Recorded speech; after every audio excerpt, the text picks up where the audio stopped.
Well, spring is springing, the citrus are in flower. That's the lime tree. Got a good crop of flowers on it. So I thought we'd have a look around and see what's happening in spring. G'day folks, Andy here from McDowell Manor.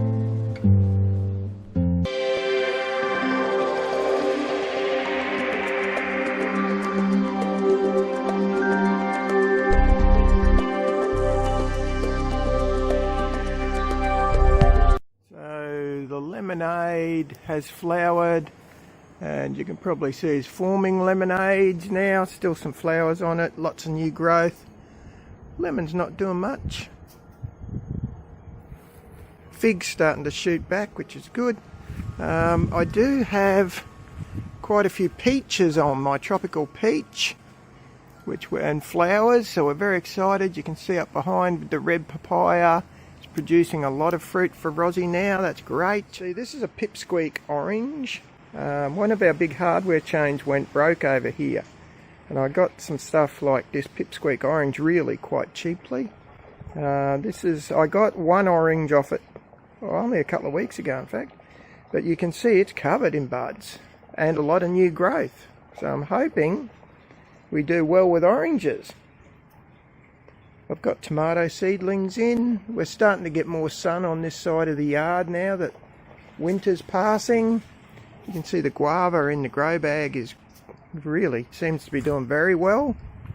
The aquaponics grow bed, even though it's covered, continues to get, well, it's slowed down. It got slaughtered again, but some of the silver beet is recovering. I've tried onion butts, little aquaponics bed. The tomatoes aren't doing much good, but the mint has well and truly taken. That's what Rosie wanted in there, so that's good. The kangkong is just starting to get its new growth. It doesn't go well in winter over here, but you can see it's starting to shoot back. Now it's warming up, that's good too. The fish, if we can see any, they're doing what they do. No, can't see any. They're not, oh, there's a big one. They're not eating yet, so I might actually start to feed them up because the days are certainly warming up now. That's a little daddy. So I'd say I've been a bit slow in feeding. Bugger. Roughly what the jades look like. Now I've thrown some food in. I'm not seeing much activity. So I'd say, in fact, they're not that hungry, or they'd be ravenous and up and eating. So after I do the video, I'll just re-clean the filters on the pumps just to make sure they're not dirty. Well, just so you know, I did carry through. It's both filters on the pumps have been cleaned out. That's what's running so well. I added a heap of extra water, so if we've got a bit of a water quality issue, that always helps it. And I'll do some measurements on, the ammonia and the nitrite and the nitrate and a bit of stuff in a couple of days' time. Can't tell, but the most exciting thing that's happened here on the tiny farm in quite some time is I got some jumbo Japanese quail. So they're like your standard Japs, except these have been bred for size, and they are a substantially bigger, heavier bird. I certainly notice. I've moved, there was 3 little males in this bottom cage, and it turns out one laid its first egg. I moved them out and put them in a different cage over here because I was going to slaughter the boys, but one laid an egg, so on sexing I worked out which was the girl, and I'll put the little guys, I spread the other 2. One male went in this cage and the other male went in here along with the female. Now she really has a sexual identity problem because she acts all the world like a male. That's probably her there. Now I've vent sexed her, so I know she's a female, and boys don't spontaneously lay an egg. But anyway, back to the topic of choice. Very, very excited to say welcome jumbo quail. So they're at least a third bigger when processed than your standard quails. And just like your standard Japanese quails, the females should lay about an egg a day, which is fantastic. Thanks, you know who you are. Thanks heaps for that. I'm absolutely stoked. On the north side now, you can see tomatoes are really coming in. This is a full-size tomato that I planted in winter, so it's actually not growing as big as I had hoped, but you know, I can't grow full-sized in my normal spring season because they just get stung. There's a little tear-shaped one. That would have probably been one of yours, Doug. There's still tons of chilies on the various chili bushes. You can see there's an orange on that orange. Now you might wonder why I'm so excited about one orange. Well, that's the first one this has produced. This is a relatively new tree. Oh, look at that. Oh no, that's passion fruit. I thought it had a below the graft shoot come off, but it hasn't. Bloody possums ate one of my my lemons. So we've moved the pot away temporarily, and you can see it's flowering away quite happily. The ginger hasn't come back yet, nor has the turmeric. So that's interesting. The blueberries are starting to come on. I expect they'll go into production fairly soon. Now on this side you can see, I'll just step back here for a minute.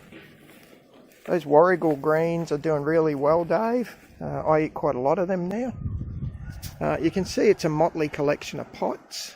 Doug's got me onto a place down the Gold Coast that sells huge big grow bags at a good price. So I've got 10 of them coming, and all this collection of pots will be replaced by just the one sort of big grow bag, which will look a lot better, and as it turns out will give me a lot more room. Parsley's continuing to grow like a crazy thing. You can see that's a snow pea. It's almost at the end of its run. There is still the odd snow pea or three on there. That's why I haven't pulled him out yet. Oh, got to water those tomato seedlings, Andy. I'll do that after I stop. There's another baby chilli that's got chilies on. More bloody parsley. There's more tomatoes. And I've had mixed success. I've lost a couple of these, although I suspect they'll come back to grub. But some of the others are really starting to head up nicely now. So I check them pretty much twice a day because I've got to.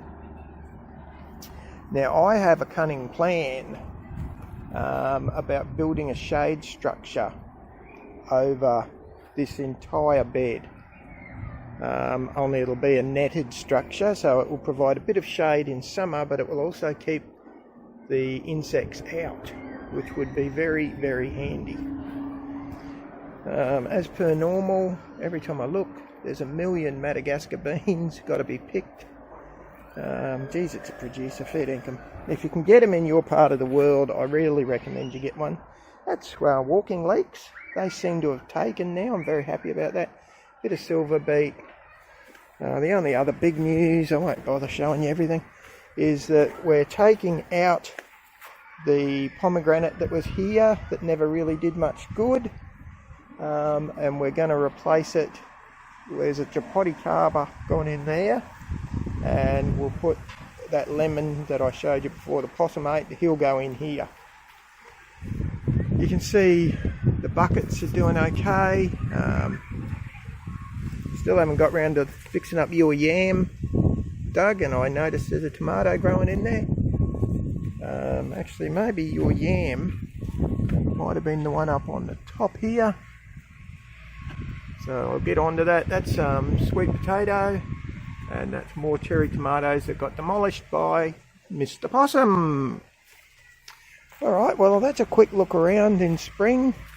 We've also, oh look, there's some tomatoes over there. We've also done very well with kumquats. Now, Rosie made the kumquat liqueur this time. I do have a video on how I make my kumquat liqueur. It's a little bit different to how Rosie does hers. If you're interested, by all means have a look.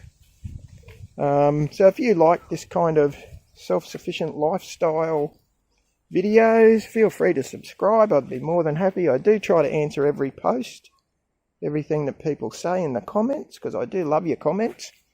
There's a gooseberry popped up down there. Rosie's got a gooseberry in there. She's getting a good crop of gooseberries at the moment. She bloody loves them, and I'm quite fond of them too, actually. You can see the bees are doing well. The 3 hives that I had left appear pretty stable, so I'm very happy about that.